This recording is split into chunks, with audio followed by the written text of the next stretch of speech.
Hello, everyone. Before we get started, make sure to like and subscribe, and leave a comment saying where you're from and when you watched. That way, YouTube will continue to show you stories like this. Now, let's get started. Asterisk, the old high school was nestled among the ancient trees, where the wind blew through like someone's sigh. John, the new transfer student, never thought he would have to study in a place covered with rumors of ghosts lurking in the hallways. On the first day of school, he heard his friends whispering about a name that was forbidden to be mentioned in class. The name of the homeroom teacher who had passed away 10 years ago. People said she died in an unexpected accident, but some insisted that her death was mysterious. No one knew the real cause. John did not believe in ghost stories, but the chill running down his spine when passing by the old classroom made him feel uncomfortable. The first class photo session took place in a cheerful atmosphere. Everyone laughed and raised their hands to make familiar signs. However, when the photo was developed, the students could not believe their eyes. In the middle of the teacher's bench, right between John and his classmates, was the blurry figure of a woman wearing a white AO dye, her face solemn but gloomy. No one in the class remembered that there was a teacher sitting there that day. Some of them screamed, others looked at each other tremblingly. The image was not a joke. It could not be photoshopped because the photo shop in town only printed by hand. And what made everyone speechless was, the woman in the photo looked exactly like Miss Mary, the homeroom teacher who had died 10 years ago. From that moment on, the atmosphere of the classroom changed completely. Every time he entered, John felt someone's eyes following him. At night, in his dreams, he saw a long hallway, heard slow footsteps and a hoarse voice calling his name. He woke up with a start, cold sweat, but the knocking continued, 3 regular knocks echoing in the dark rented room. When he opened the door, the hallway was empty. Only the lingering scent of jasmine powder remained. It was the perfume Mary was said to have worn when she was alive. The next day, the class photo was all over the school, and everyone was talking about it. Some teachers advised students not to be superstitious, but even they avoided mentioning Mary's name. In the teacher's room, John overheard a hesitant conversation. Someone whispered that years ago, a group of naughty students had teased her by locking the classroom door while she was grading papers. When she found out, she was furious, but then just a week later, she died in a strange traffic accident. The townspeople believed it was no accident, but revenge by those students. Since then, her shadow occasionally appeared in new class photos, a creepy reminder that she was still there. John began to feel drawn into the mystery. He went to the library, leafing through old yearbooks. What made him shiver was, every year in the group photos, there was always a blurry white shadow that appeared, regardless of time or the change of student generations. These photos were all banned from being made public by the school, remaining only in the dusty archives. He trembled as he turned each page, feeling as if from within those pages there were eyes looking into his soul at night. The small rented room no longer seemed safe.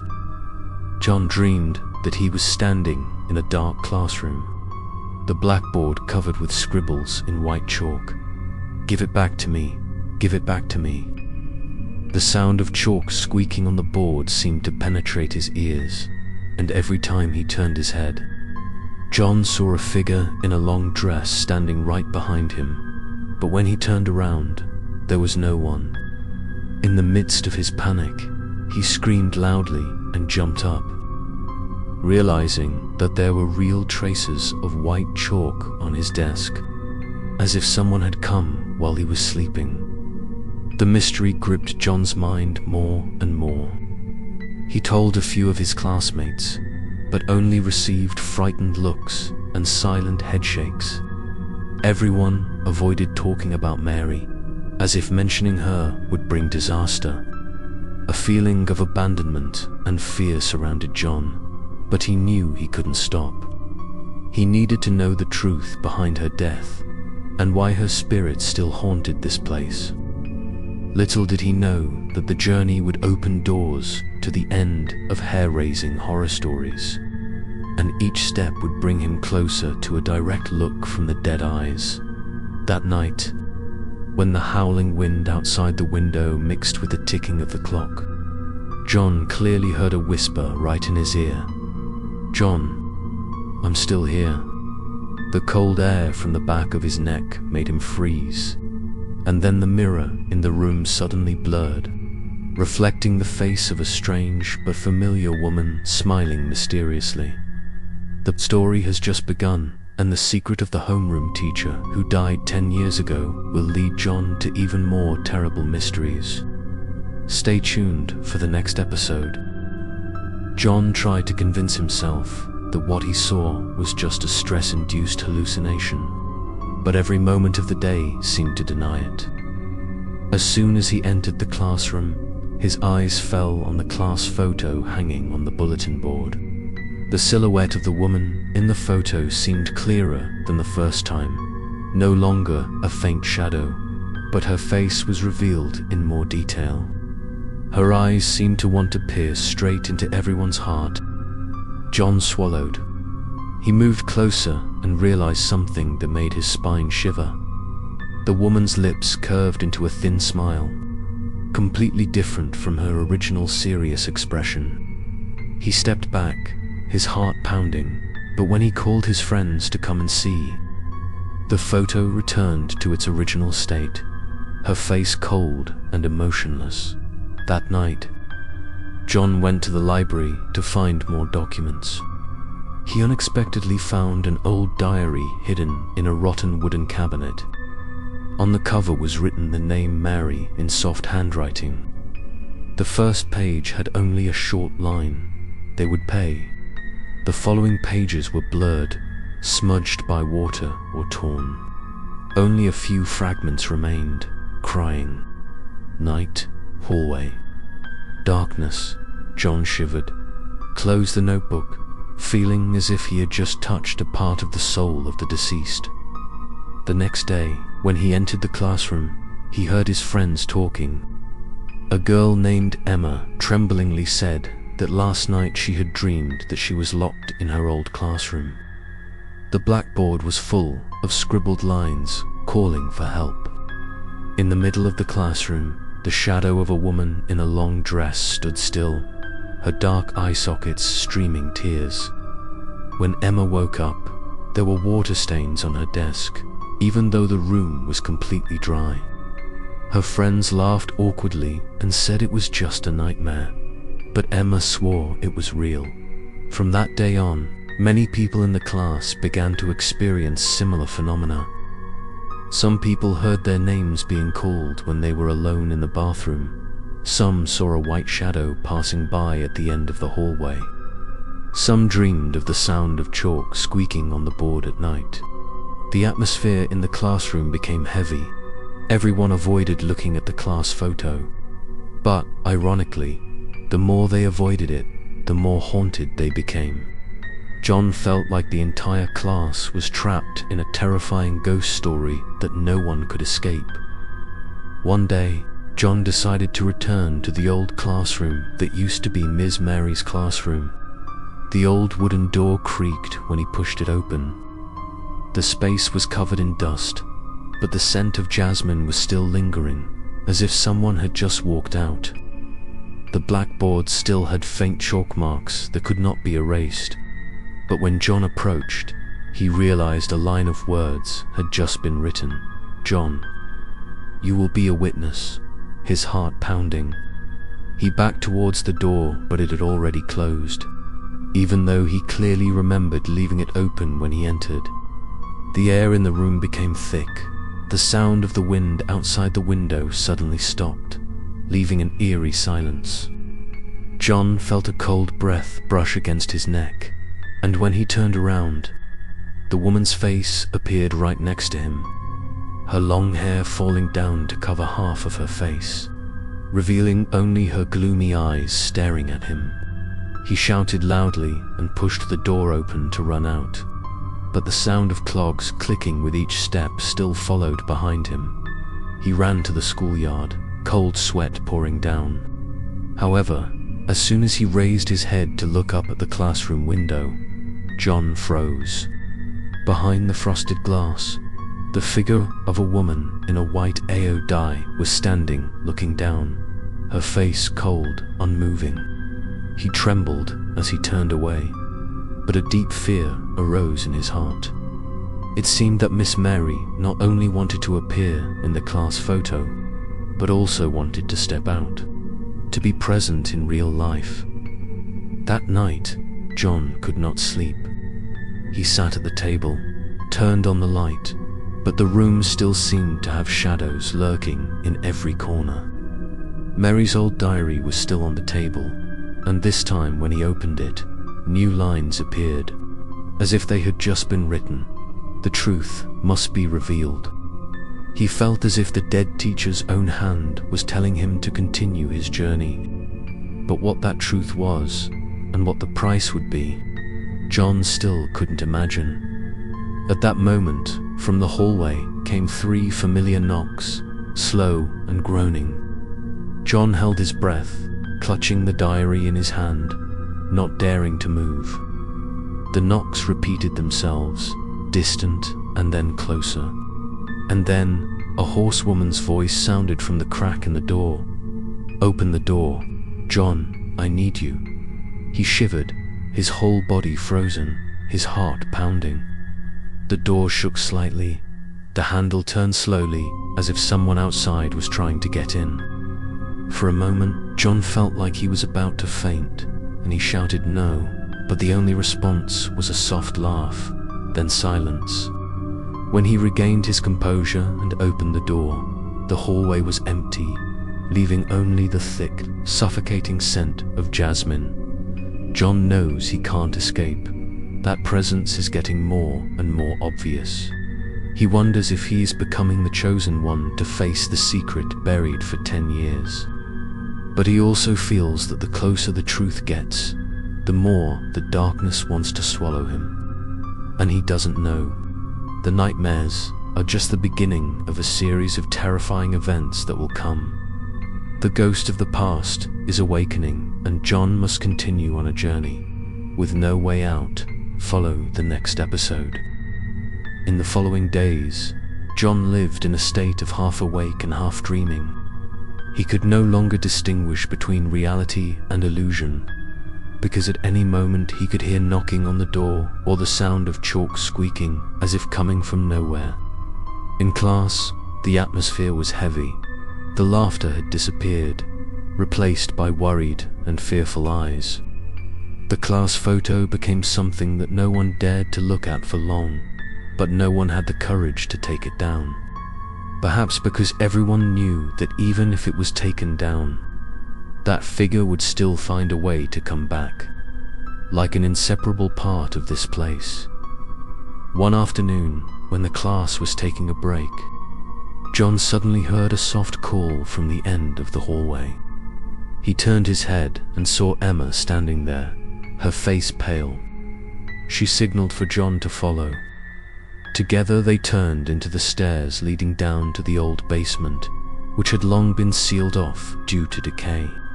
Emma said with a trembling voice that these past few days she had been dreaming about an iron door, and behind that door was the secret of Mary's death.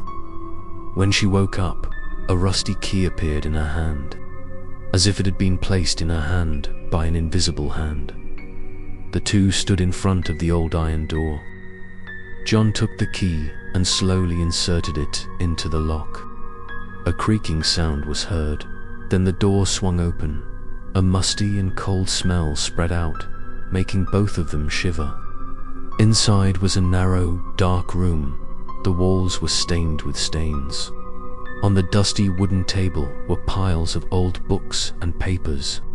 They groped for a flashlight, and discovered student files from more than 10 years ago.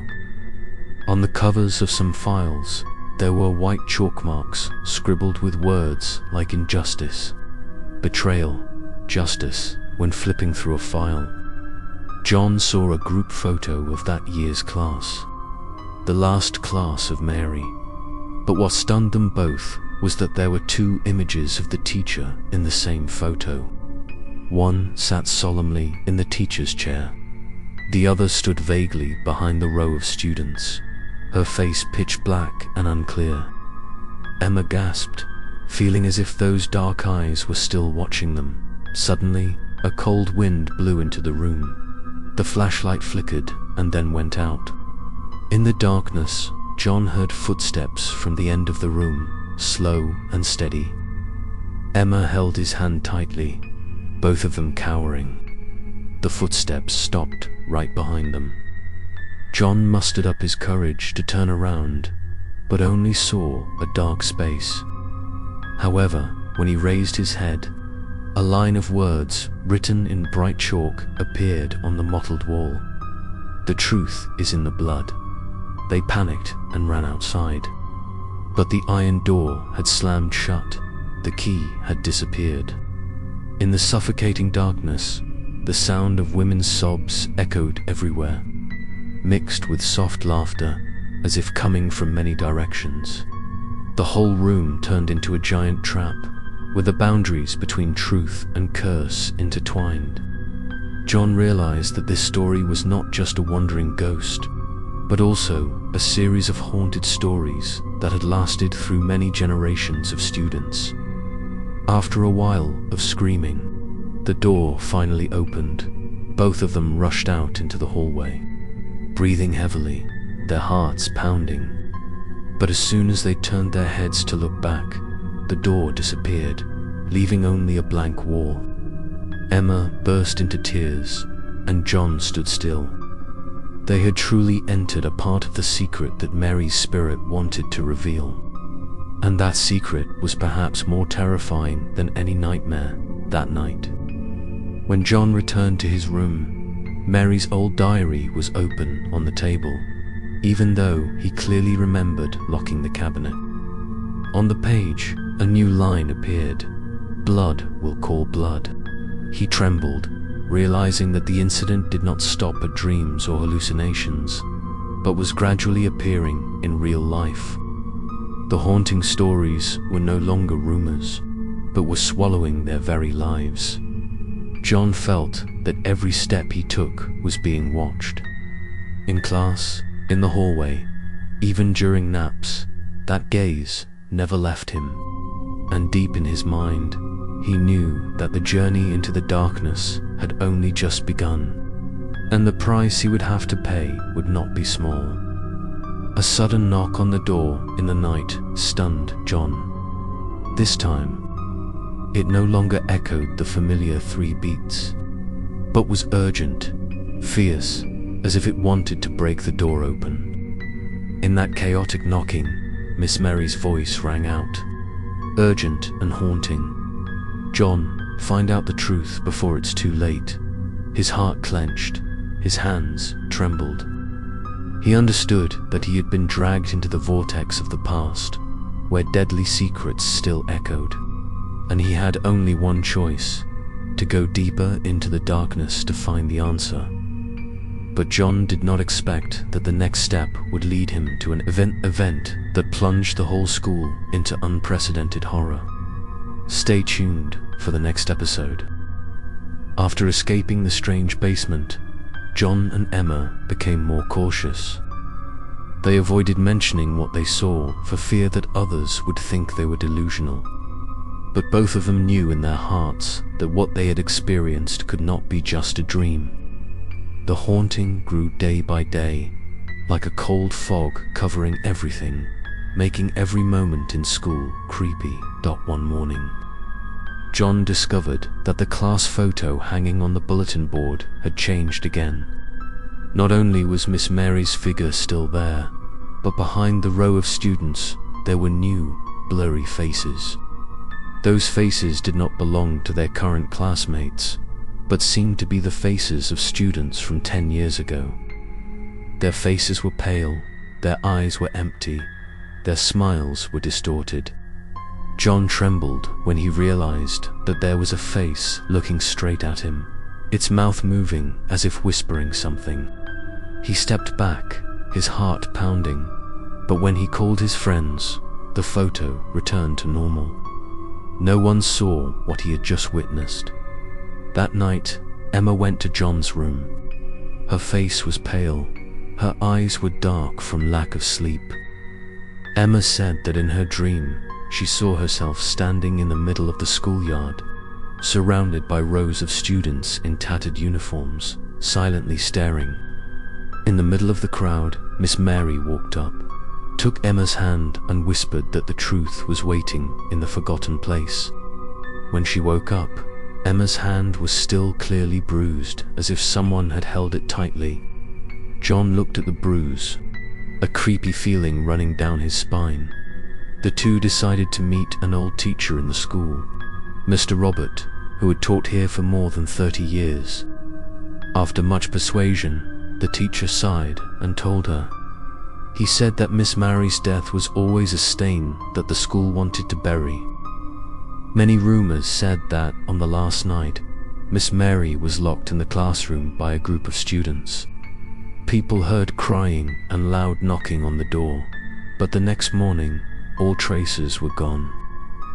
A week later, she died in a mysterious car accident. The students involved at that time all dropped out of school or transferred away, and no one saw them again. Hearing this, John felt his blood run cold. He remembered the faces in the class photo. Perhaps they were the students who disappeared years ago. If so, their souls were also bound to this place, along with Miss Mary, creating a terrifying loop. Emma burst into tears. She held John's hand tightly, her voice trembling. "We must find the truth, otherwise, our whole class will become the next victims." That night, when John was sitting alone in his room, he suddenly heard the old school loudspeaker ringing, even though it had not been used for many years. A hoarse female voice echoed throughout the space. Mary's class students gathered in the old classroom. John was stunned, his heart pounding. He ran to the window, looking out at the dark schoolyard, but the light from the old classroom suddenly turned on, casting a pale yellow light. John knew he couldn't ignore it. He grabbed his flashlight and rushed to the school in the night. When he entered the old classroom, the air was filled with the strong scent of jasmine. On the teacher's desk, there were stacks of old test papers, the covers yellowed. He flipped one open and saw his name written at the top of the page, even though he hadn't been born yet. The low scores and the scribbled words of punishment made him shiver. All of it seemed to confirm that he had been pulled back into the past, becoming a part of this ghostly game. The sound of the classroom door slamming shut startled John. When he turned around, he saw that the rows of desks were full, but not his classmates, but students with pale faces and torn uniforms. They looked at John silently, their eyes empty. In the middle of the podium, Miss Mary appeared, her long hair down, her face pale with a cold smile. She said, "John, you're here. Now listen to the truth." John felt his legs heavy, unable to escape. Every word of Ms. Mary rang out like a verdict. She told of the cruel teasing, the mocking laughter, the locked doors, and the unjust death that had kept her soul from being able to rest. But not only her, but the other students were also dragged into the cycle of death. John realized that his presence was not accidental. He had been chosen to be a witness and could also be the next one to be imprisoned forever. In a moment of despair, John heard hurried footsteps from the hallway. The door swung open. Emma rushed in, shouting his name. The light from the flashlight in Emma's hand shone directly on Miss Mary's face. causing her figure to gradually fade and disappear. The ghostly students also disappeared one by one, leaving the room empty.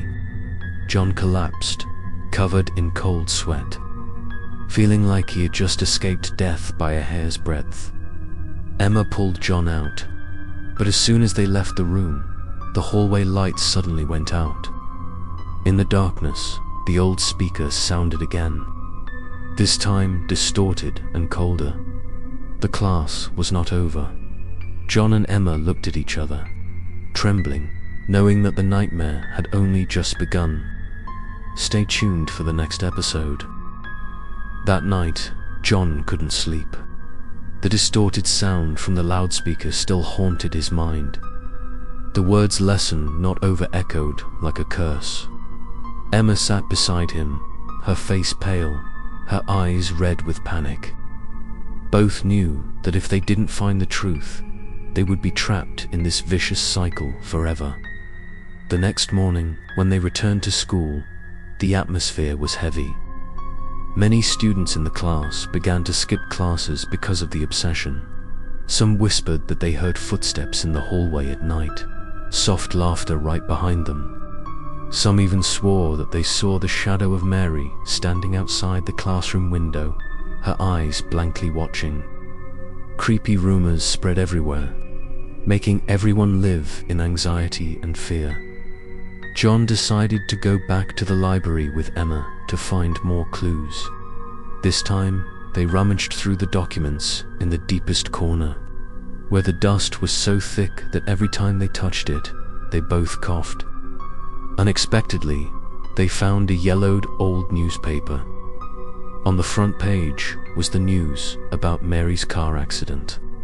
But strangely, in the small caption, it mentioned that the car had mysterious scratches, as if someone had tried to escape from inside. John and Emma looked at each other, both knowing that death was not normal, as they continued to flip through the pages. Emma discovered another short news item. It was about students who had suddenly disappeared during the year Mary died. Their families had not found their bodies, leaving only vague rumors. The school had tried to cover up the incident by declaring that they had transferred schools, but the truth was unknown. John remembered the blurry faces in the class photo. Perhaps those were the souls who had never been at peace. While reading, the wind suddenly blew through the window, causing the newspaper pages to flip repeatedly. A torn page fell to the ground, on which was clearly written a line of red ink. "Go to the music room." Emma held the paper tremblingly, feeling as if an invisible hand was guiding her.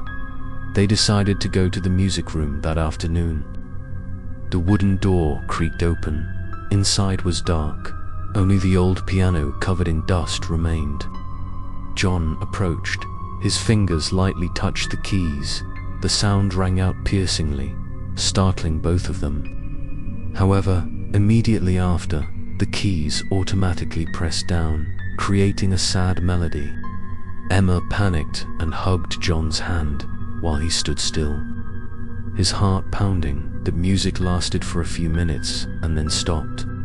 Under the piano lid, they discovered a small notebook. The leather cover was rotten. Inside were notes of Miss Mary's complaints and grievances.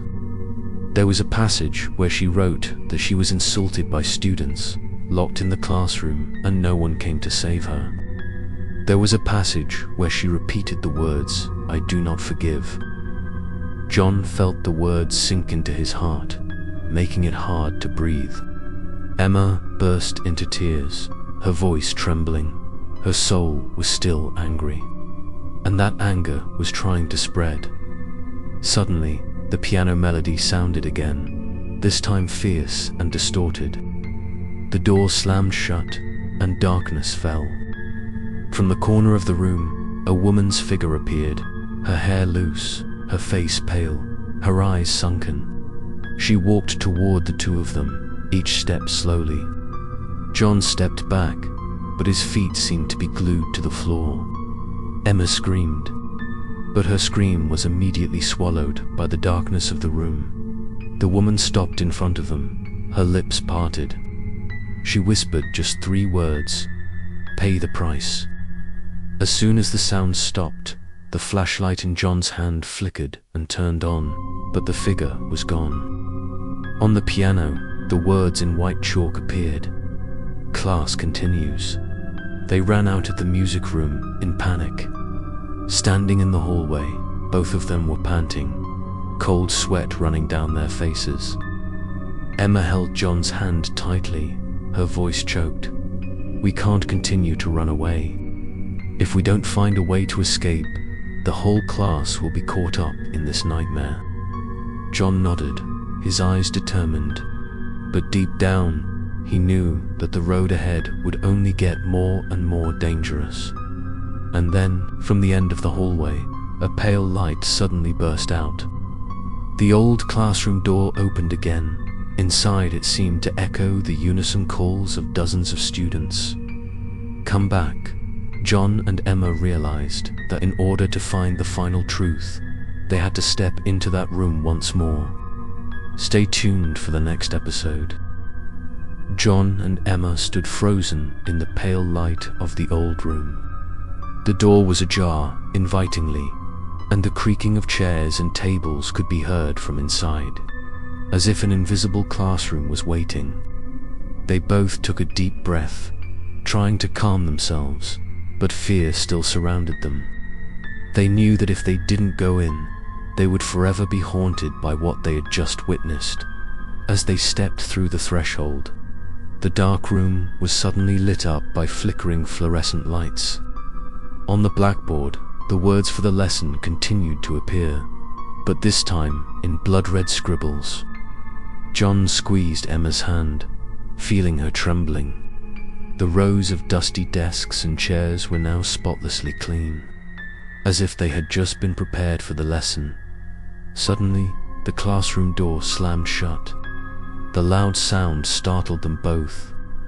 From the back of the room, blurry figures gradually appeared. They were students from the past, their faces pale, their eyes lifeless.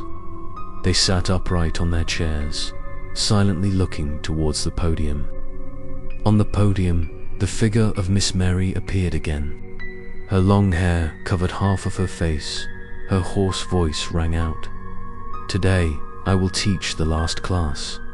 John and Emma froze. Miss Mary did not look at them, but began to lecture. Her voice was even but. Each word seemed to be hammered straight into their minds. The content was not ordinary knowledge, but lines of accusation, reproach, and desperate screams. She mentioned the nights of imprisonment, the mocking laughter, the coldness of her colleagues.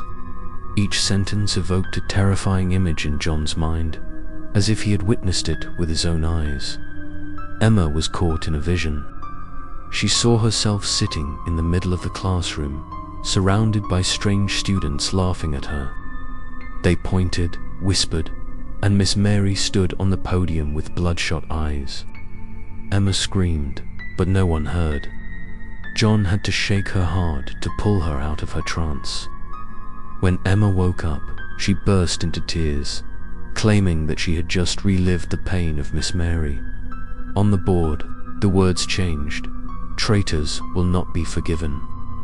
John trembled, sensing that someone in the past had betrayed Miss Mary, and her spirit wanted to seek justice by dragging new students into the vortex.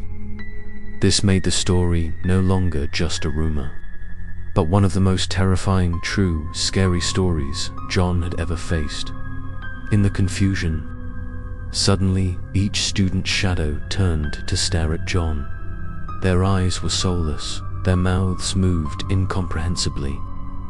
The air became thick and cold, making John suffocate. Emma hugged his hand tightly, but neither of them could move.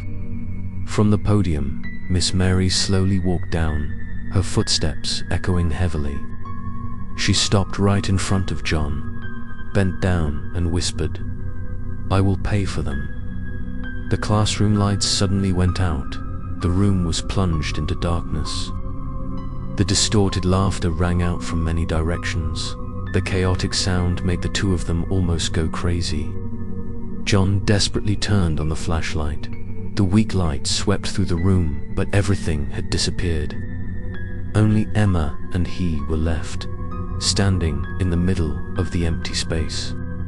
But on the blackboard there was still a new line. Tomorrow, everything will begin. John and Emma hurriedly left the room, but in their minds they were haunted by the promise.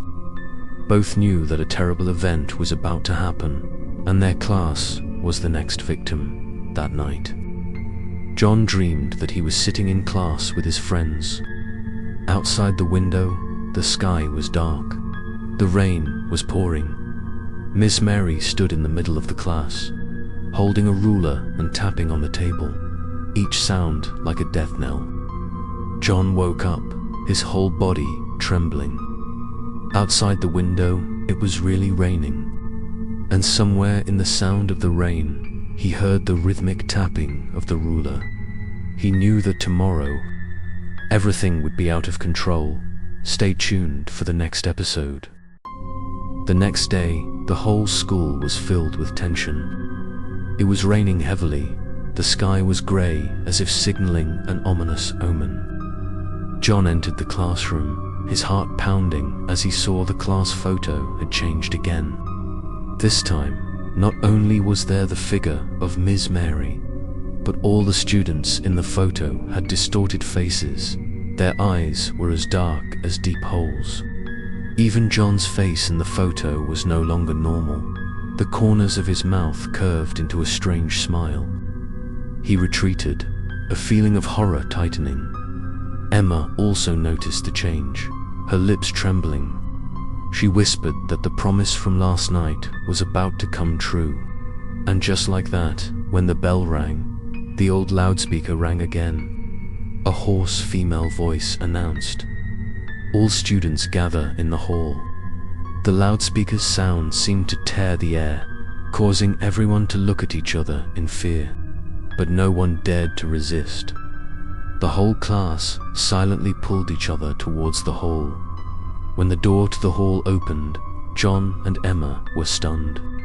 Inside, the benches were full, but not just the current students.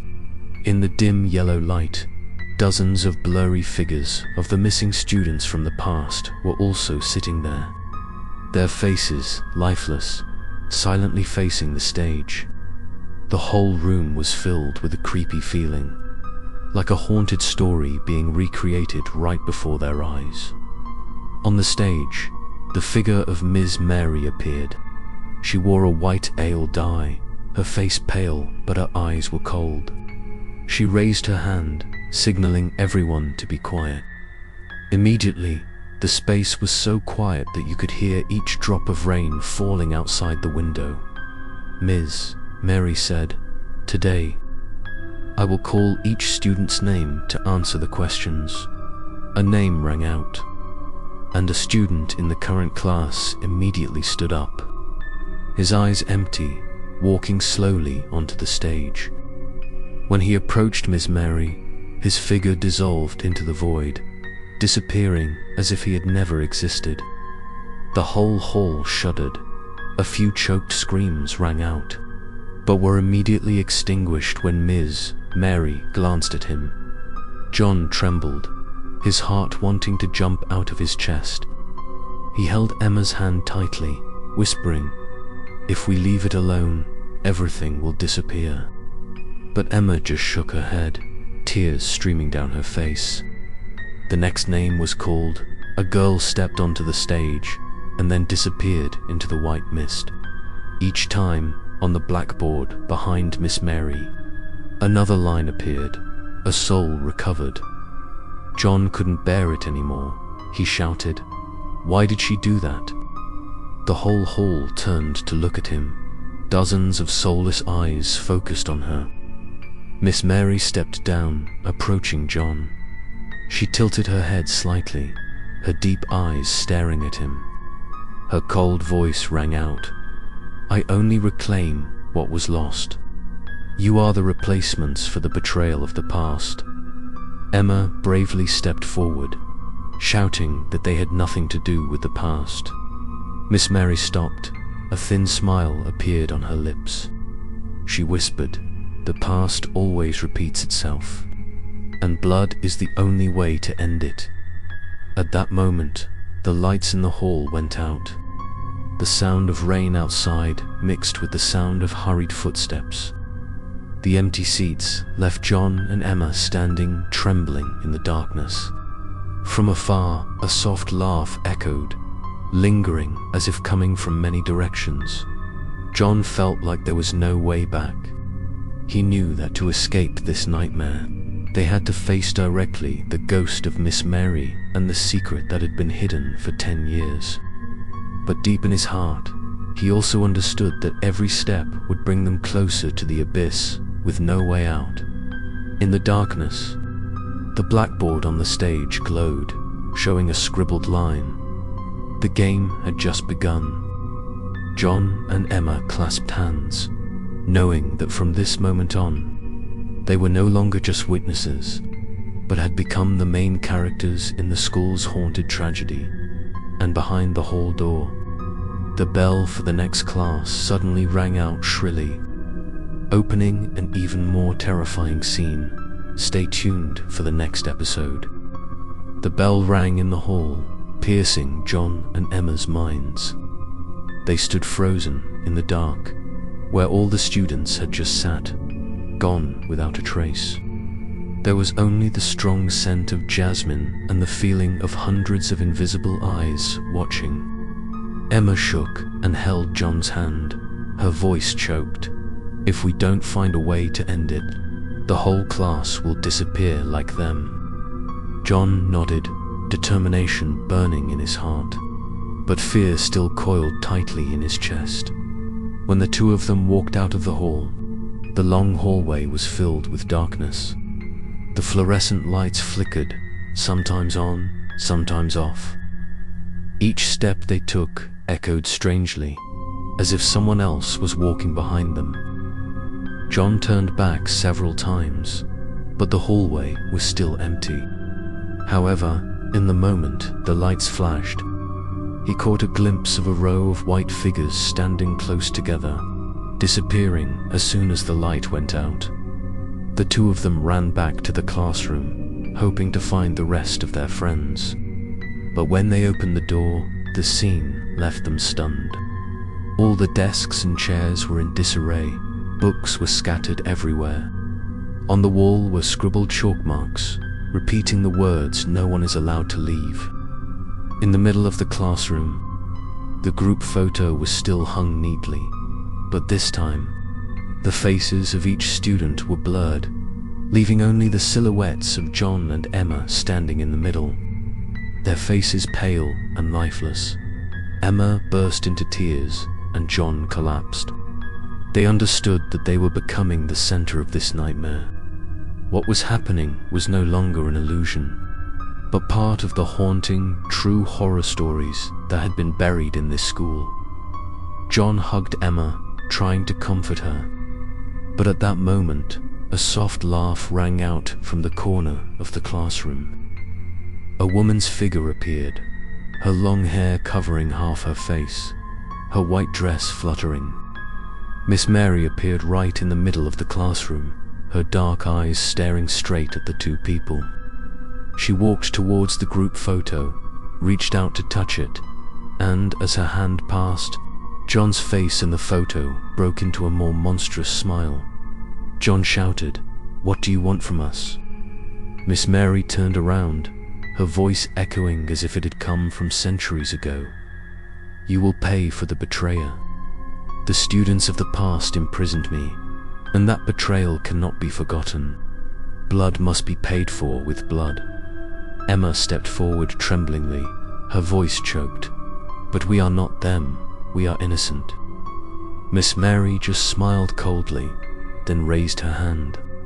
Immediately, the classroom door slammed shut, the lights went out. In the darkness, footsteps echoed rapidly, a series of strange figures surrounded from all sides. John turned on the flashlight, the light shining on the faces of the missing students. They were silent, their eyes empty. Approaching, John and Emma gradually retreated to the corner of the classroom. Their breathing was rapid, their hearts were pounding. He shouted, "If you want justice, tell the truth." Miss Mary stopped, her eyes flashing with anger. She shouted, the sound shaking the room. "The truth is that my death is something no one wants to remember. And now everyone will have to bear it with me." Suddenly, the blackboard lit up, showing the image of the car accident 10 years ago. John clearly saw the car rushing into the darkness, the scratches, the desperate screams. But what made him choke was the silhouette of a man standing on the side of the road, his face blurred, smiling coldly as the car rushed by. Emma whispered, "Someone staged the death." The image disappeared, leaving the room dark. Miss Mary turned away, her voice echoing, "Find the traitor, or everything will disappear." Then she disappeared into the air, leaving only the scent of jasmine lingering. John and Emma gasped, cold sweat pouring down. They knew that the mission now was not just to survive, but to uncover the secret that had been hidden for 10 years. But he also understood that the closer they got to the truth, the deeper they were drawn into a black hole with no way out. Outside the window, thunder and lightning slashed across the sky. The rain howled fiercely. In a flash, John saw the silhouettes of dozens of students standing silently in the yard, their empty eyes turned towards the classroom. The old loudspeaker sounded again, screeching.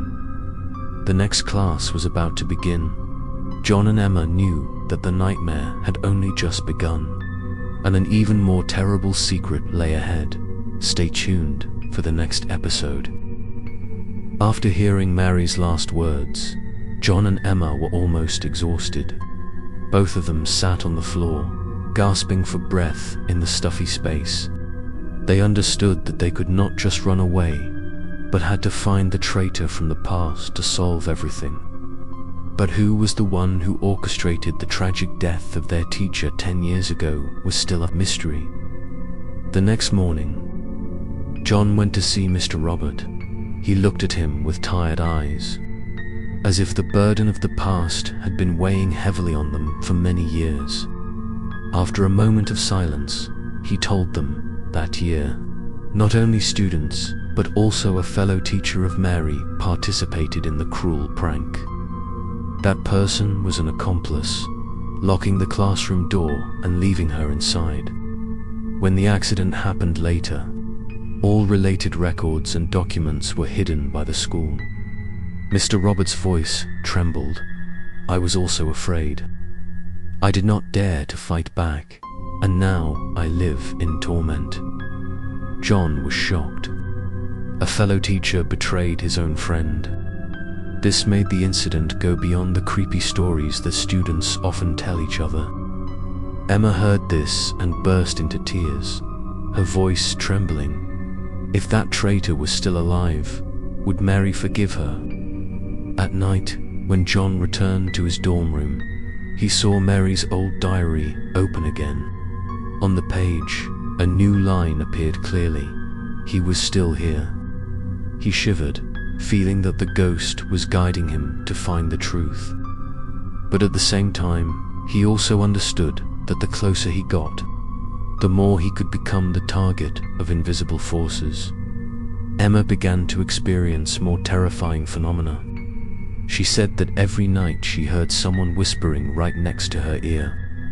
When she opened her eyes, she saw the shadow of a student standing at the head of her bed, his face pale, his eyes deep black. When she screamed, everything disappeared, leaving only the scent of jasmine filling the room.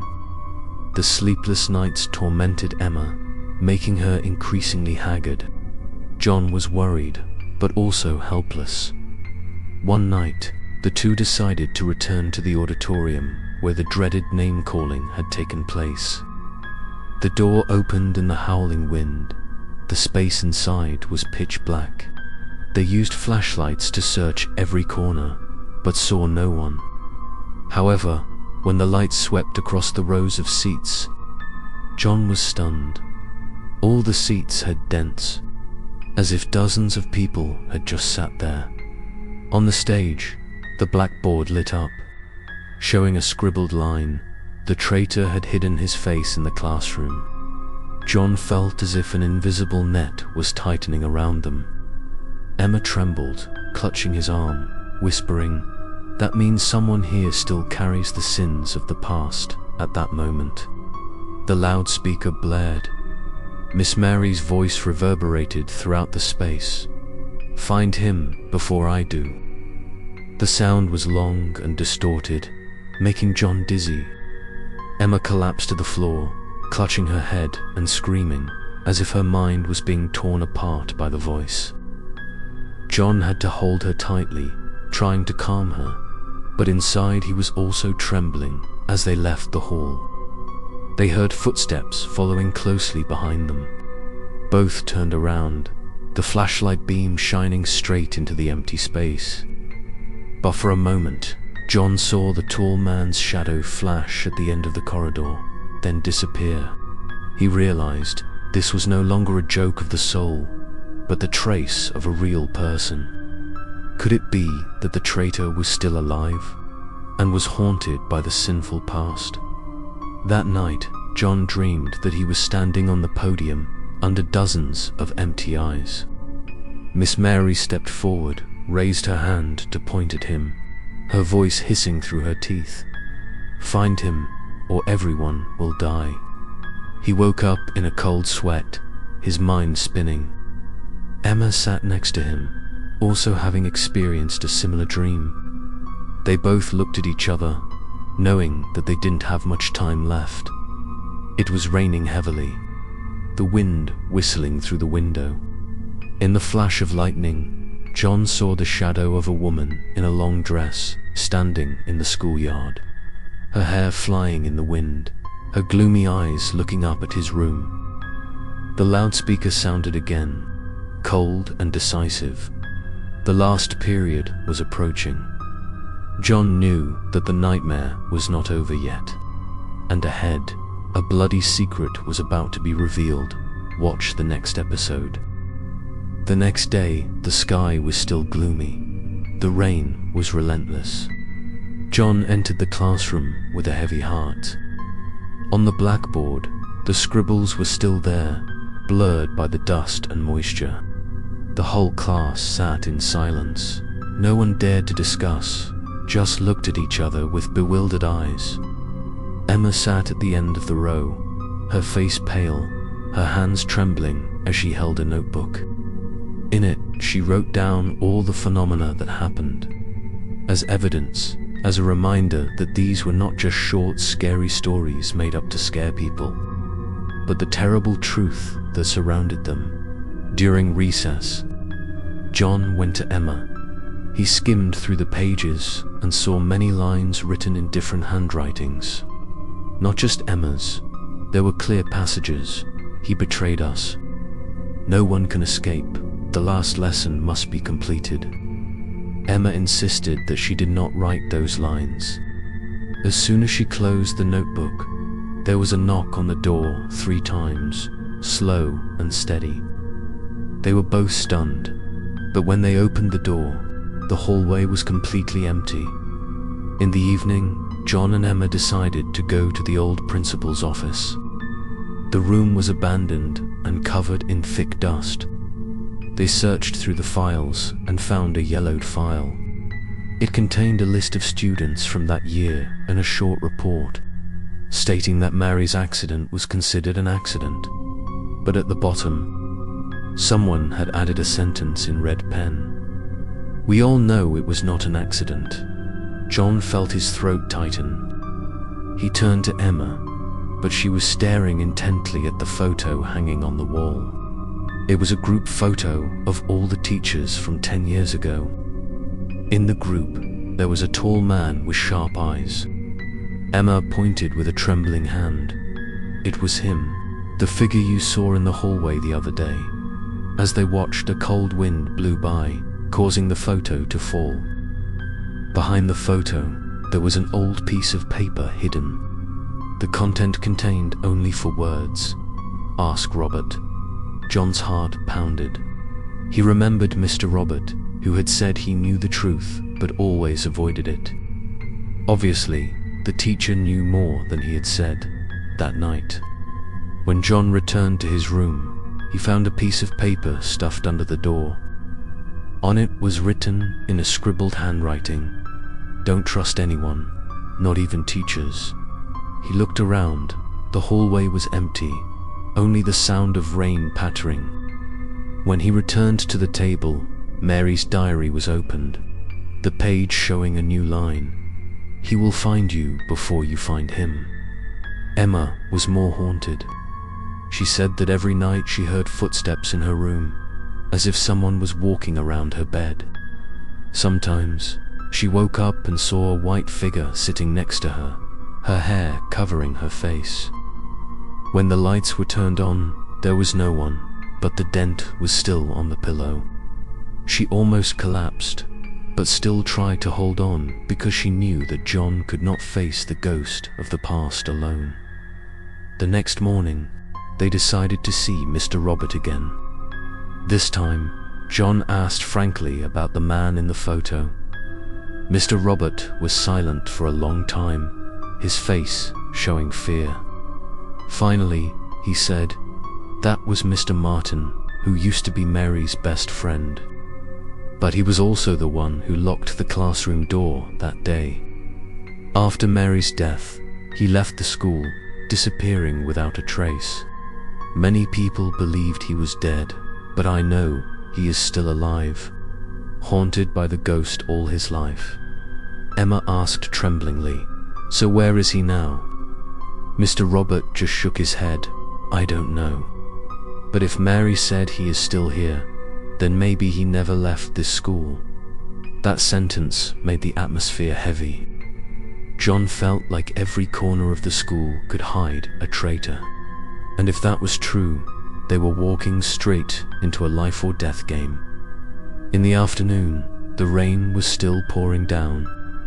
John and Emma returned to the classroom, hoping to find more clues. But as soon as they entered, the classroom door slammed shut. The lights went out. On the board, the words lit up. "The game begins." From the 4 corners of the room, blurry student figures appeared, their lifeless eyes staring. In the middle, the figure of Miss Mary slowly appeared, her voice echoing. The traitor is almost revealed. But before that happens, you will have to overcome the final challenge. The whole room shook. The tables and chairs shook. The windows rattled in the wind. John held Emma's hand tightly, knowing that what was coming next would be even more terrible. Stay tuned for the next episode. The darkness in the classroom grew thicker and thicker. The rows of desks and chairs shook, the rattling sound mixing with the rain pouring down the tin roof, creating a deathly melody. John squeezed Emma's hand, his heart pounding. On the board, the game's words began to fade and turned into bloody squiggles. At that moment, Mary's figure appeared clearer than ever. She stood in the middle of the class, her eyes shining, her wet hair hanging down, her hoarse voice echoing throughout the room. "To escape the curse, you must find the traitor. Otherwise, all the souls in this school will be trapped forever." The whole room suddenly spun like a whirlwind. John and Emma were stunned. They found themselves standing in another space. This was no longer a normal classroom, but a parallel dimension. The rows of chairs stretched endlessly, on which sat the soulless shadows of students. Whispers echoed. The murmuring sound seemed to come from centuries ago. Emma clutched John's hand, her eyes widening as she saw her own reflection in the crowd. Her face expressionless, her gaze empty. John tried to stay calm, stepping up to the podium. The blackboard showed a scene like a movie screen. He saw the moment 10 years ago when Mary was locked in the classroom. The frantic knocking echoed, the muffled cries for help. But outside, the group of students and a tall man just stood there laughing. The image was blurry, but John recognized that it was Mr. Martin. His heart ached. His hands clenched into fists. Emma burst into tears. She turned to John, her voice trembling. If Mary was right, he was still here. Her soul could not be released because the traitor had not been punished. John nodded, his eyes determined. But at that moment, all the images disappeared. Darkness swallowed the space. Heavy footsteps echoed from the back of the classroom. A man's figure appeared. His face was hidden in the darkness. Only his eyes were shining and his smile was cold. He approached, his voice echoing like from the dead. You should not dig into the past. What happened was buried. Do not bring it up again if you do not want to pay the price. John shouted, "He is the traitor." The man's figure stopped. The smile disappeared, replaced by a deadly silence. Immediately, the whole class shook violently. The shadows of students stood up at the same time. Their empty eyes turned towards John and Emma. Screams and distorted laughter echoed everywhere. Emma collapsed.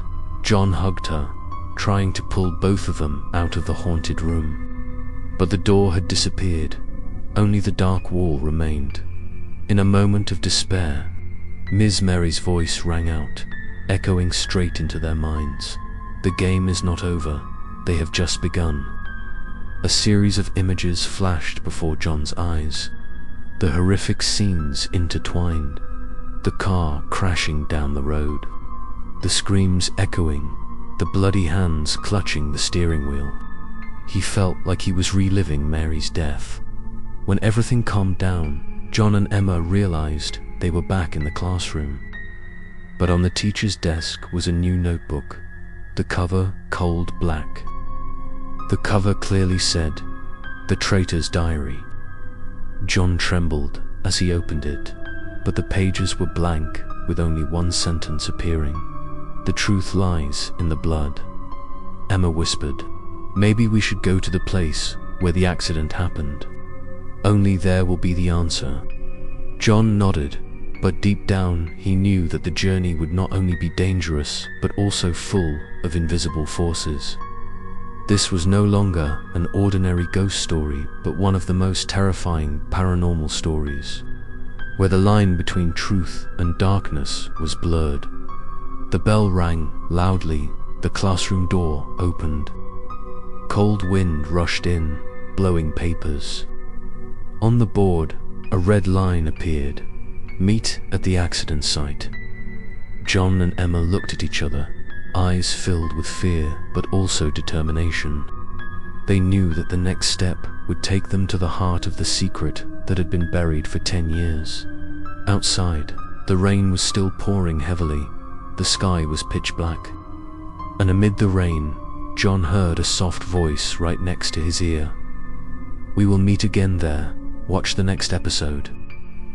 After finding the black diary and the note to meet at the accident site, John and Emma could not sleep. It was still raining heavily. The sound of the wind whistling through the cracks of the door made their rented room as cold as an ice cellar.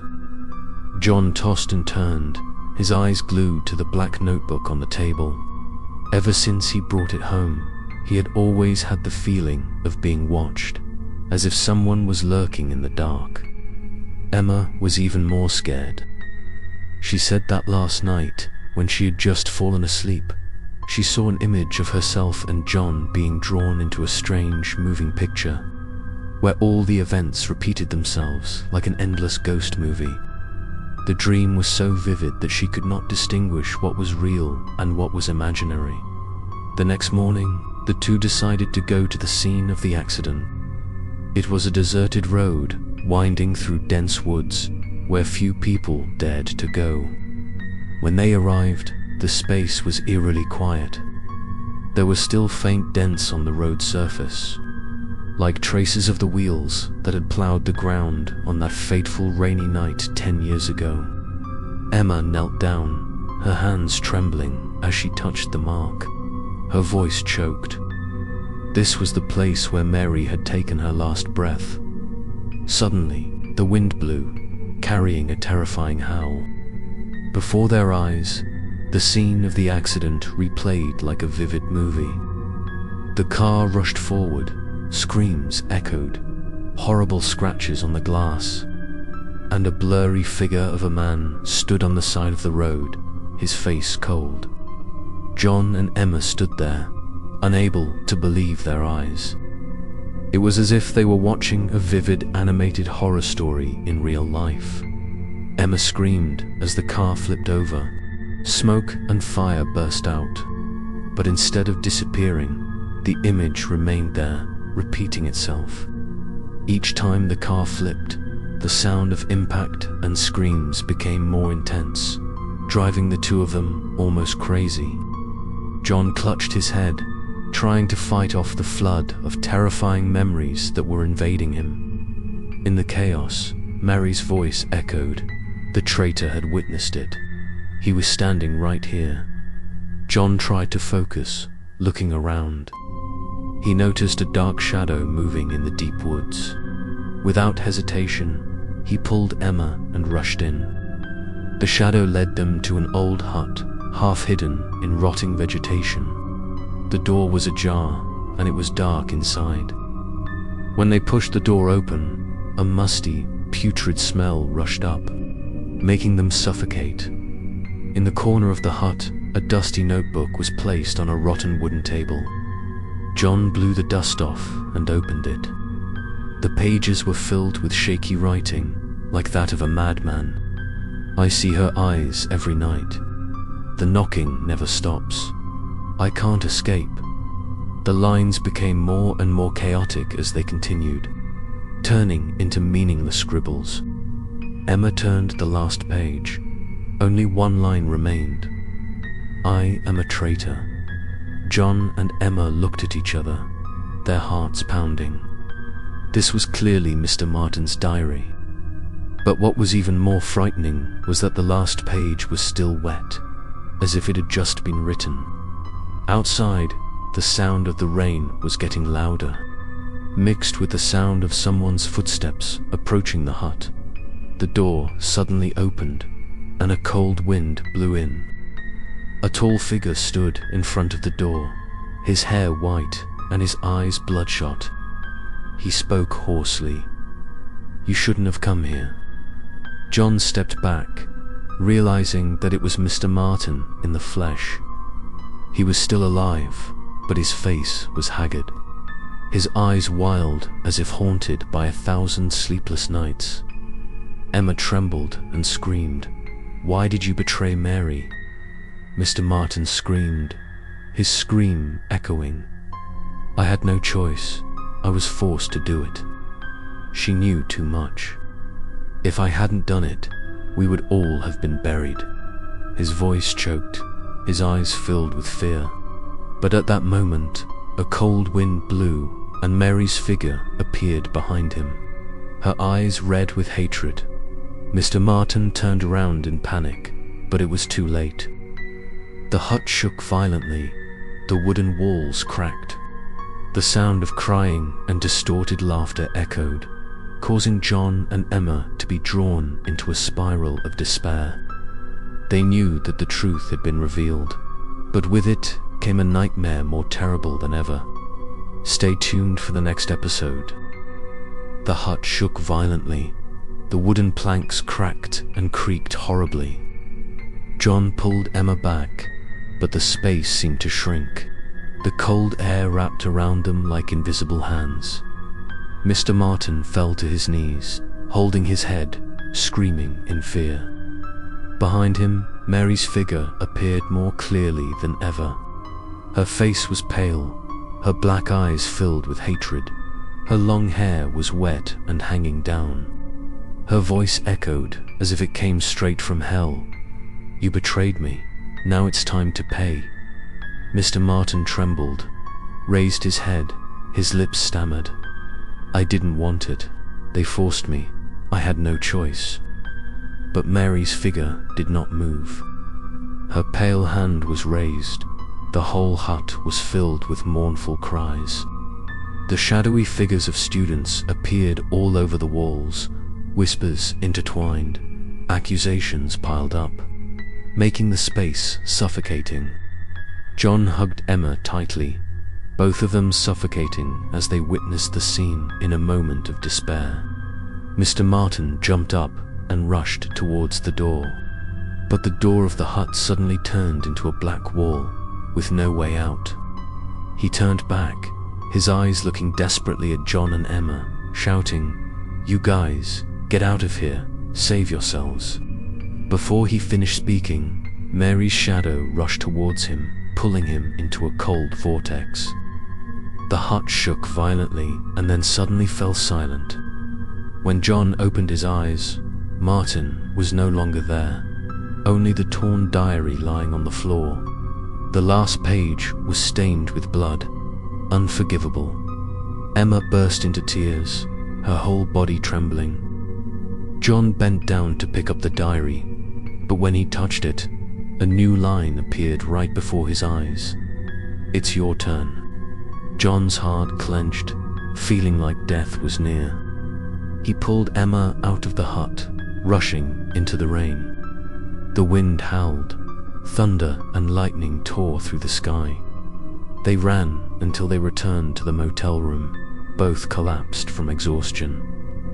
That night, John sat alone by the window. Emma had fallen asleep from exhaustion, but he couldn't sleep. The room was quiet, except for the steady sound of rain. John looked out, and in the lightning he saw the silhouette of a woman standing silently in the yard, her eyes staring blankly up at the room. His heart was pounding, and his hands were shaking as he closed the curtains. But a slow knock sounded on the door. 3 regular knocks, like a hammer hitting his brain. John held his breath, pressing his ear to the door.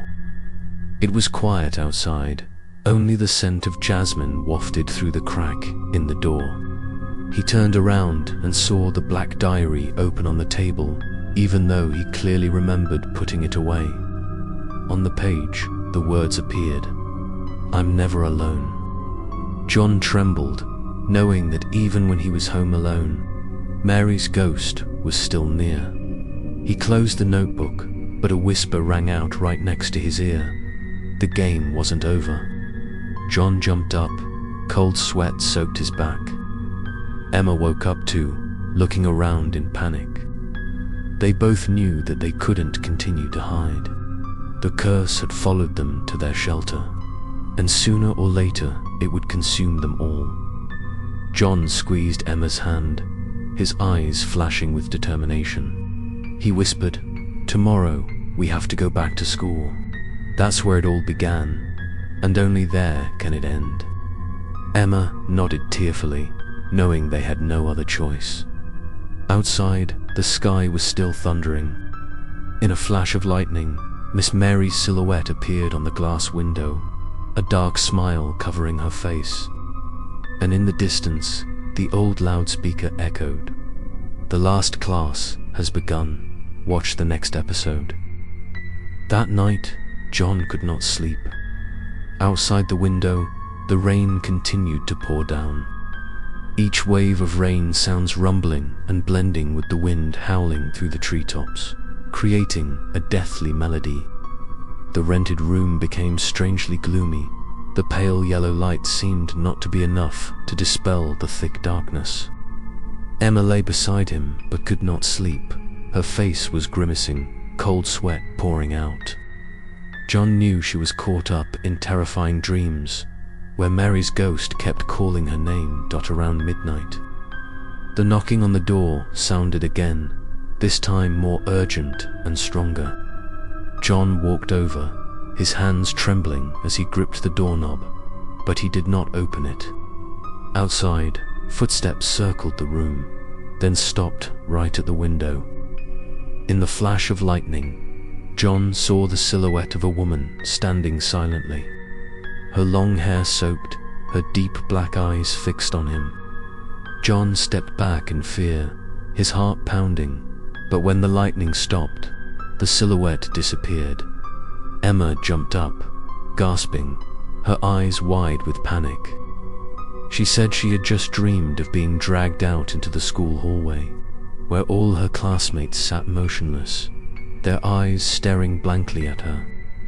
On the board, Miss Mary had written in white chalk, "Last period." Just as Emma screamed, Mary's shadow turned back, her face torn, her smile terrifying. And at that moment, Emma woke up. But the terrifying coincidence was that John had also just heard the sound of chalk scraping from somewhere in the room. They decided to return to school the next morning because hiding was useless. The sky was still grey. The rain was pouring down heavily. When they passed through the school gate, they both felt like they were entering another world. The sound of rain mixed with the wind created a gloomy sound. Each step echoed abnormally long. The space was quiet. All the classrooms were closed, but they clearly felt dozens of invisible eyes watching them. John and Emma walked to the old classroom. The classroom door opened slightly, and the inside was dimly lit. They entered, and the strong scent of jasmine filled the air. A scribbled line appeared on the board. "The game has begun." Immediately, the door slammed shut, and darkness enveloped them. The rows of desks and chairs suddenly moved, forming a circle around them. In the middle, the teacher's desk shook, and the black diary lay there, its pages flipping as if in the wind. Emma timidly approached, reading aloud the line that had just appeared, "Only blood can pay for blood." Immediately after, a scream rang out, and a series of blurry student figures appeared round the circle. They bowed their heads in unison, whispering incomprehensible sentences. John hugged Emma tightly, trying to stay calm. At that moment, Mary's figure appeared in the middle of the class, her eyes bloodshot, her voice groaning. "You've returned. Now I'll take you to the final destination." The air was cold, and the wind blew so hard that papers flew everywhere. The rain outside pounded against the glass, creating a pounding sound like a ghostly drum. John felt his head spinning, his ears ringing. All he could hear was his pounding heartbeat and the distorted laughter echoing throughout the classroom. Emma screamed, but her screams were drowned out by the chaos. Suddenly, the blackboard lit up, showing the image of the road where the accident happened. The scene repeated itself, the car rushing away, the screams, the explosions of fire. But this time, it wasn't just Mr. Martin. There was another figure standing next to him, his face blurred. John and Emma were stunned. It turned out that there was more than one traitor. Before they could see the face clearly, the light went out, and the room was plunged into darkness. Ms. Mary's voice rang out angrily. "The truth is never simple. You will have to witness it all to understand." The tables and chairs shook violently, the windows shattered, and the wind and rain poured in. The sound of rain mixed with crying and laughter, creating a sound that made the two of them feel like they were going crazy. John hugged Emma, both of them shivering as the room suddenly changed, pulling them into another dimension in the last moment. John heard a voice whispering right next to his ear, "The truth is waiting in a place no one dares to enter. Watch the next episode." The distorted space swallowed John and Emma. Both of them were drawn into a dark vortex and fell into an unfamiliar classroom. This room was exactly like the old classroom, but everything was upside down. The blackboard was white. Lines of blood ran down in streaks. The tables and chairs were upside down. The ceiling was covered with red handprints. Emma panicked and grabbed John's hand, but her hands were cold, as if there was no blood flowing all around. Distorted laughter rang out. Each shadowy figure of the students stood in a circle. They were no longer familiar faces, but were deformed, distorted, long mouths, eyes pitch black. They whispered in unison. There was more than one traitor. John trembled as he realized the horrifying truth that Mary had hinted at. There were many others who had contributed to the tragedy 10 years ago. Emma suddenly pointed to the board. On it was clearly shown a group of students locking the classroom door, laughing and joking despite Mary's desperate knocking. But beside them, there were two adults standing silently watching. The image was blurry, but John recognized one of the two people had the same build as Mr. Martin. The other person, his face still obscured, only his eyes were shining like two sparks of fire. John shouted loudly, "Who is he?" Immediately, the board cracked open. Pieces flew everywhere. A pale arm reached out, grabbed John's shoulder and pulled hard. He struggled. Emma also screamed to hold him, but the pull was too strong. Both of them were dragged face down towards the board, falling straight into an endless corridor. This corridor was dark. Only the lights were flickering as if they were about to go out. On both walls hung countless group photos. In each photo, Mary appeared, sometimes blurry, sometimes clear, her eyes increasingly resentful. John and Emma ran through each photo, feeling like hundreds of eyes were following them. Suddenly, the corridor closed. Both of them fell straight into a small, narrow room. Inside was only an old mirror. Emma walked tremblingly towards her reflection. But instead of her real face, she saw another version of herself, her face pale, her mouth grinning from ear to ear. The image in the mirror reached out, as if to pull Emma inside. John rushed forward, yanking her away, the mirror shattering, leaving behind a terrifying laugh. The room shook. From the four corners of the wall emerged distorted figures, twisted bodies. They crawled on the floor, eyes shining brightly. Emma grabbed John's hand, both of them screaming to escape.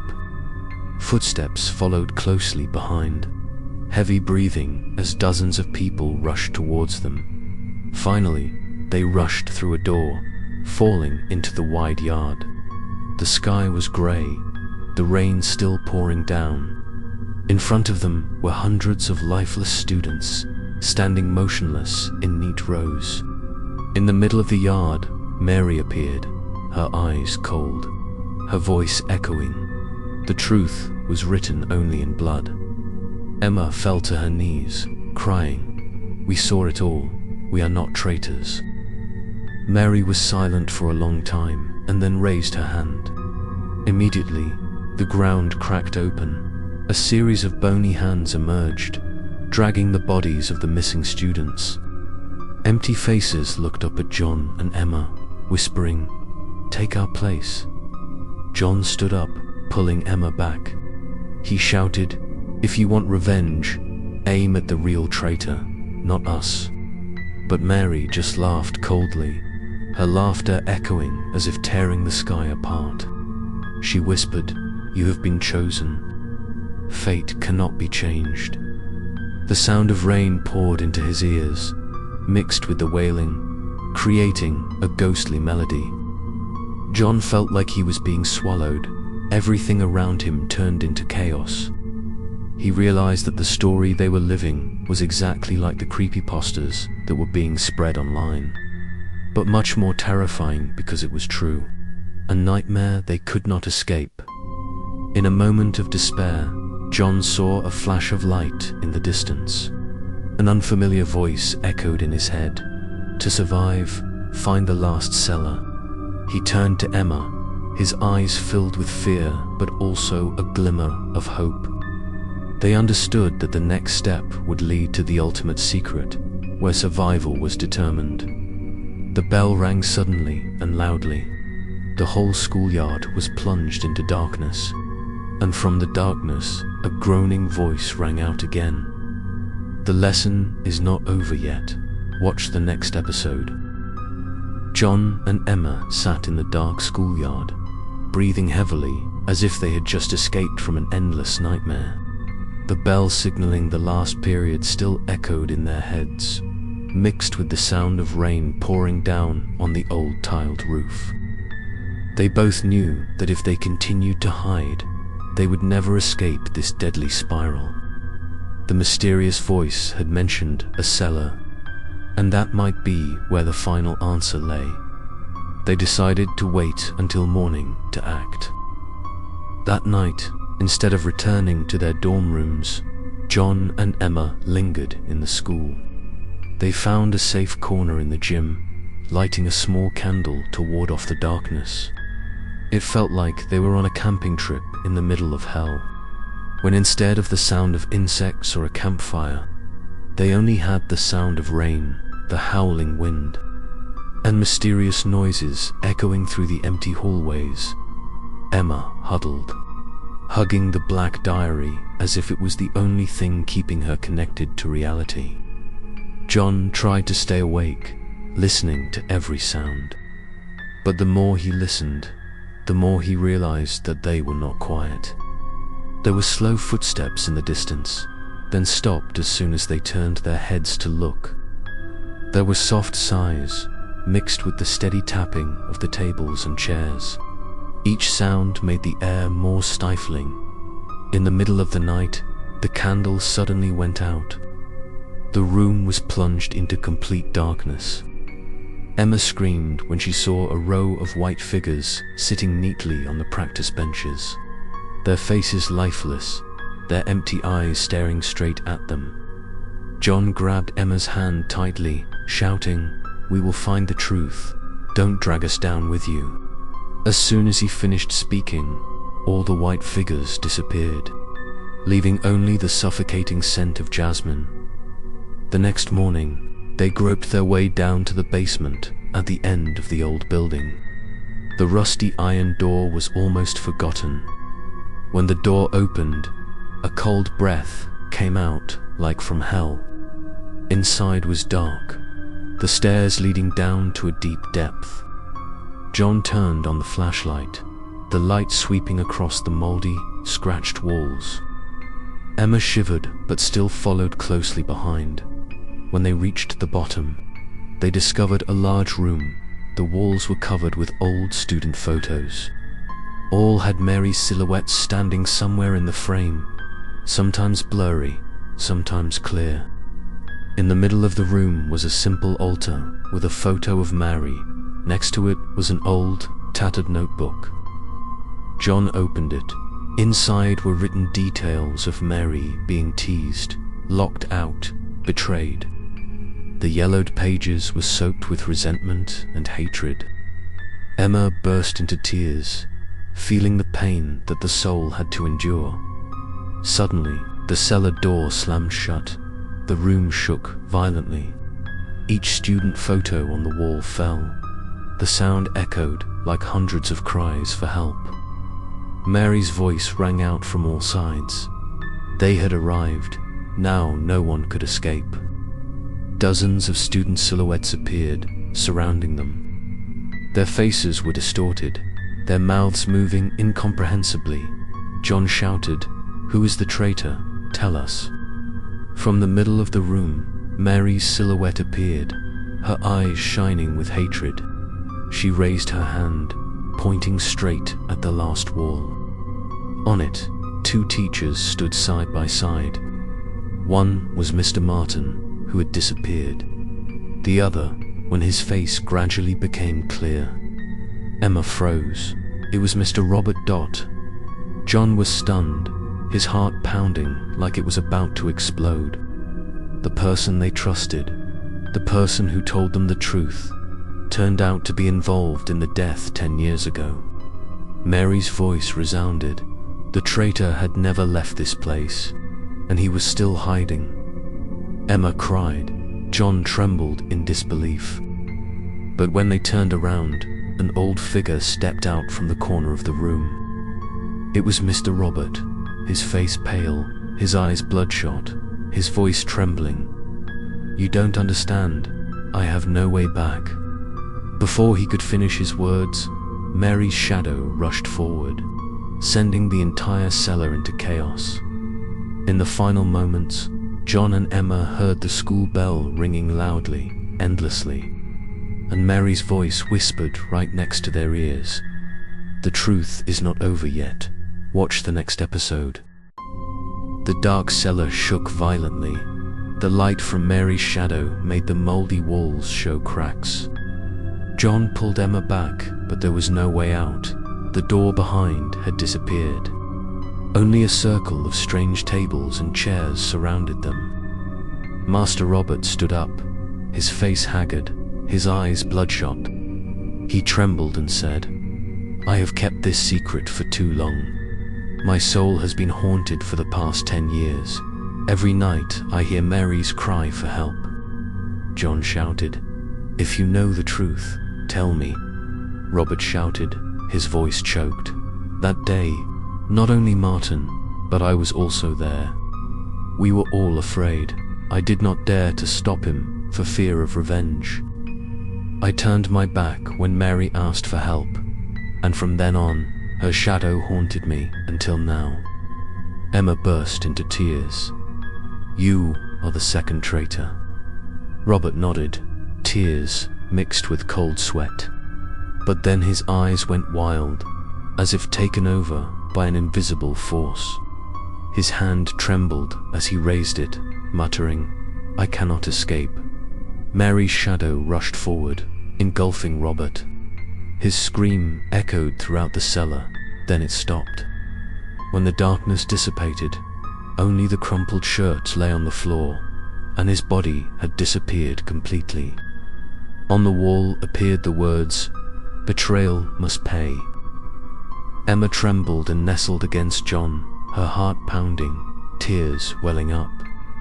John held her tightly, knowing that they had just witnessed a soul being swallowed at that moment. The black diary opened again, the pages turning repeatedly. The writing appeared crooked and distorted. It was not over. The last traitor was still alive.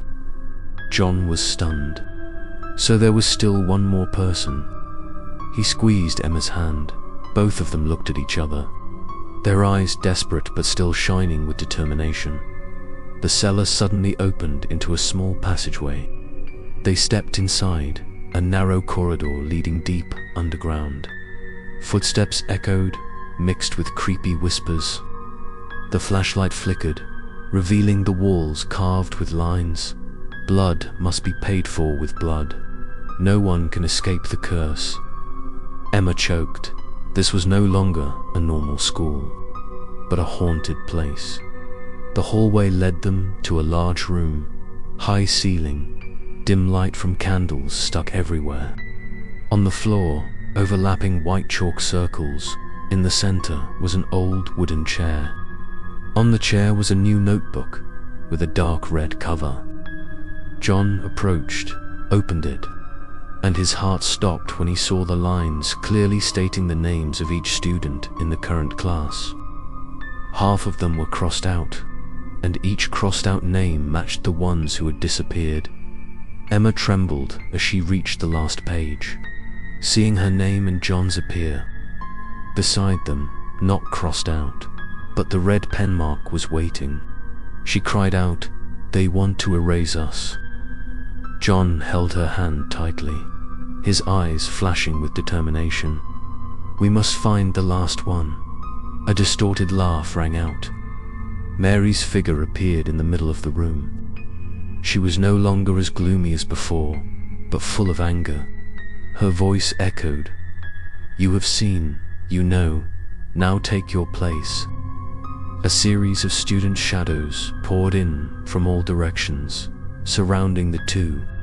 John shouted loudly, "If you want justice, show us the last traitor." Mary stopped, her eyes flashing with a dark light. She raised her hand, pointing to the last door in the corner of the room. The door slowly opened. Cold wind blew in, carrying with it a mournful cry. John and Emma understood that they had no way back. Stepping through that door, they would have to face the ultimate truth, something that could destroy them at any moment. But if they didn't go, they would be trapped in this haunted world forever. The two held each other's hands tightly, their eyes filled with fear mixed with determination. The room darkened, the bell rang again. It seemed to last forever. And from behind the door, a cold voice rang out. "I have waited for you for too long. Watch the next episode." The last door opened. A cold wind rushed in, making John and Emma shiver. Before them was an endless hallway, hung on both sides with old paintings. The flickering light from the oil lamp hanging on the wall distorted everything, casting long shadows like outstretched arms. Each step echoed as if it were multiplied, making them both feel like they were no longer walking alone. Emma whispered softly, "We have gone too far, but perhaps this is where the final truth lies." The deeper they went, the more they saw the hallway deform. The paintings on the wall began to change. At first, they were happy classroom photos, then gradually turned into chaotic scenes. Panicked students, locked classroom doors, Mary's face full of despair. Finally, the paintings were just blood-stained images, and Mary's silhouette standing still, her eyes glowing. John squeezed Emma's hand, feeling like each painting was telling a horrifying true story that no one had ever dared to admit. The corridor led them to a huge room, the ceiling so high that it was impossible to see where it ended. In the middle of the room was a long, dusty table. On it were old files, yellowed papers. John opened one. Inside were detailed notes about the accident. But what shocked him more was the last line. There were 3 traitors. John looked at Emma, his heart pounding. They knew Martin, they had seen Robert, but there was one more. Suddenly, the room burst into light. On the wall appeared 3 figures, Martin, Robert, and a third, faceless figure. Emma trembled. Who was the last one? Mary's voice echoed, cold. He was the one who started it all. From the darkness, a laugh rang out, hoarse and distorted. A figure stepped out, hair disheveled, face gaunt. John was stunned to see that it was the old headmaster of the school, the one everyone thought had retired and disappeared. He walked slowly, his eyes full of hatred. Mary was too weak. She knew more than she was allowed to know. "I had to gag her to protect myself." Emma screamed, "You killed her." The headmaster laughed dryly. "I only started, the others joined in. But now everyone is dragged here. No one can escape." His hand waved. The room shook. Files flew everywhere, in which appeared the faces of the missing students. Each cry for help echoed throughout the space. Mary appeared in the middle of the room, her eyes burning with hatred. She screamed, "You are the last traitor." The headmaster laughed loudly. "I am not afraid, because even death cannot free me." John and Emma trembled, but knew that this was the decisive moment. Suddenly, the long table in the middle of the room split in 2, revealing a deep black hole. From below, hundreds of bony arms reached out, grabbing everything. The sound of crying and laughter mixed together. The chaotic sound almost drove them crazy. John hugged Emma tightly. Both of them retreated, but the room seemed to be shrinking. There was no place to hide. Emma choked. "If this is the truth, we have to end it at any cost." John nodded, his eyes flashing with determination. But in his heart he knew that facing the traitor would eventually mean facing a tragic fate that had already been decided. In the chaos, Mary's voice rang out again. The last period was starting. The bell rang loudly, endlessly, shaking the whole room. The principal laughed harshly, Mary screamed loudly, and everything was caught in a whirlpool of chaos. John only had time to hear a whisper right next to his ear. The truth has been revealed, but the price has not been paid yet. Watch the next episode. The sound of the bell rang out, echoing in John and Emma's ears, lingering on and on. In the giant room, the lights flickered continuously. The shadows of Miss Mary and the old principal stood opposite each other. The air was thick with the smell of mold and jasmine, mixed with the cries from the dark pit under the floor. Emma held John's hand tightly, her breathing rapid. Both knew that this was no longer just a game, but the final reckoning. The bloody revenge stories were replaying right before their eyes. The principal took a step forward, his eyes blazing. He shouted loudly, "Mary, you are just a shadow.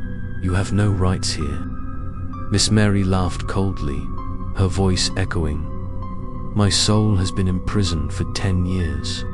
Pain and betrayal turned me into something that even hell dares not accept. And now I come back to reclaim it all." Suddenly, the pit under the floor exploded. Hundreds of skeletal hands reached up, dragging the shadows of missing students. They surrounded the principal, their eyes empty but full of resentment. Screams echoed throughout the room. The principal struggled, screaming, "You can't. I sacrificed myself to protect this school."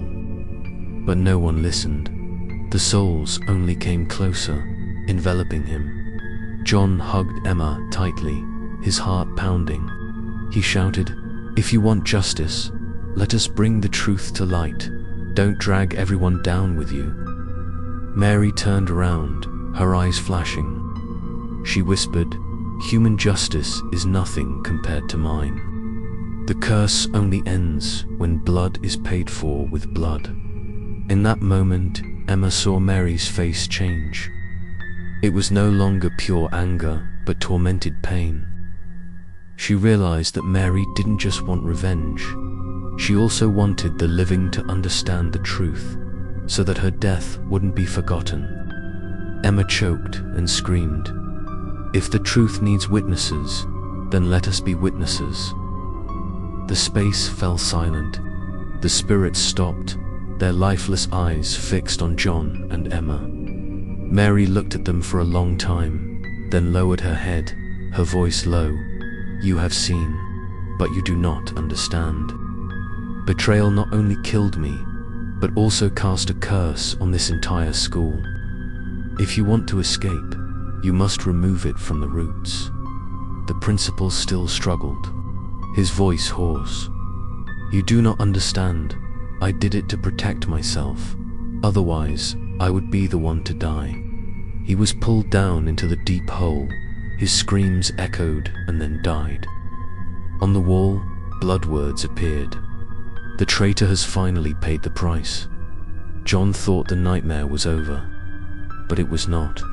The floor shook again. The walls cracked to reveal a series of endless corridors. The bell rang again, more shrill, as if signaling that the game had just moved to another level. Emma panicked. Could it be that it was not over yet? Mary looked at the two of them, her eyes filled with hatred and sorrow. She said, "You have seen blood paid for blood, but my soul has not yet been released, because there are other people, other forces behind, taking advantage of my death. If we do not find them, this school will be cursed forever." John hugged Emma, knowing that the road ahead was long and full of dangers. But he also understood that this was no longer Mary's story, but the truth that needed to be exposed to end all hatred.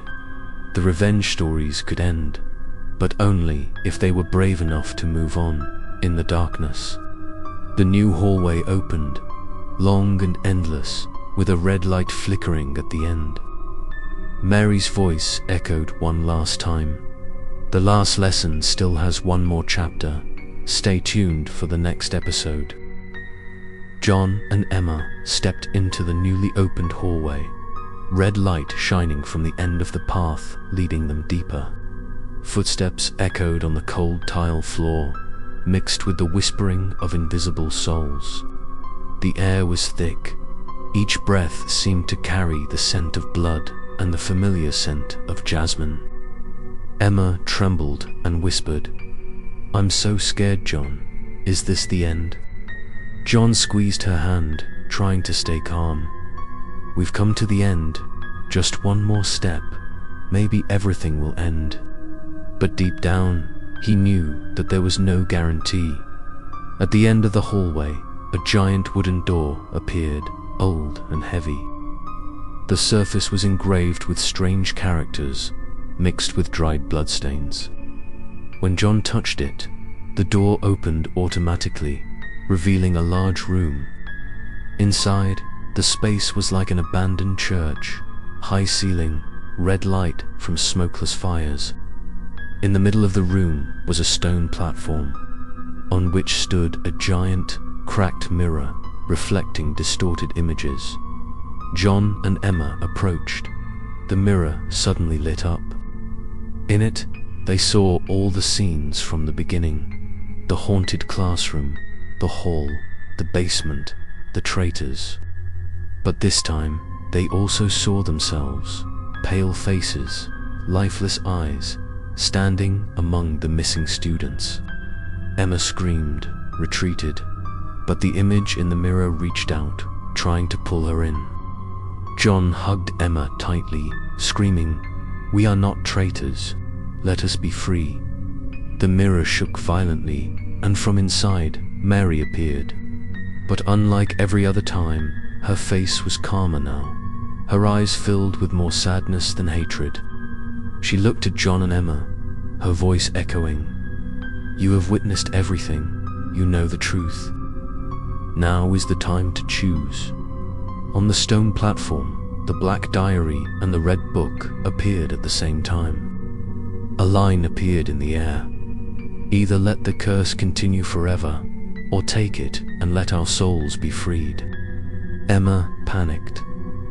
"If we take it, will we be stuck here?" Mary was silent, just looking at them with tired eyes. John slowly stepped forward, placing his hand on the notebook. A cold wave of power rushed through his body. He found himself lost in Mary's memories. The days she was isolated, the times her students teased her, the nights she cried alone, and the last moment when the classroom door was locked, the sound of mocking laughter outside. John's heart clenched, tears welled up. He understood why Mary's resentment was so great, turning her into the terrifying thing she was now. Emma rushed forward, hugging John, both of them placing their hands on the notebook. In that moment, red light exploded, engulfing the entire room. The screams of hundreds of souls echoed and then gradually faded. Mirrors shattered, stone platforms collapsed. Everything was immersed in a blinding white light. When John opened his eyes, he found himself and Emma standing in the middle of the schoolyard on a quiet morning. There was no rain, no crying, just birds chirping and sunlight filtering through the leaves. The school looked as if it had never been haunted. The class photo was neatly hung. Mary was nowhere to be seen. The hallways were clean and bright. Emma burst into tears, hugging John tightly.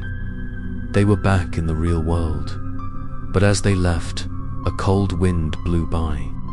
The black diary lay on the steps, the last page open, the words trembling. The truth never goes away. John stared, his heart heavy. He knew that, although the curse might be temporarily put to rest, the pain, the betrayal, the terrible memories would always remain. And then, somewhere in the darkness, Mary might still be watching as he passed through the school gates. John heard the final bell ring, a long, piercing sound, a reminder that this nightmare could return at any moment.